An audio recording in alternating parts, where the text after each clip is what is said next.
haggard na naman tayo. Adventure ni Kawaray.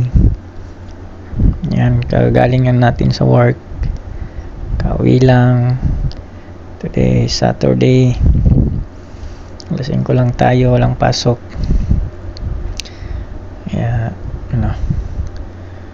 ito, ipakita ko na lang sa inyo yung ating kapaligiran dito sa Japan. Yan, para masilip nyo na rin dun sa ating mga supporters na hindi nakarating ng Japan. Ayan, ma-feel nyo na rin yung Japan.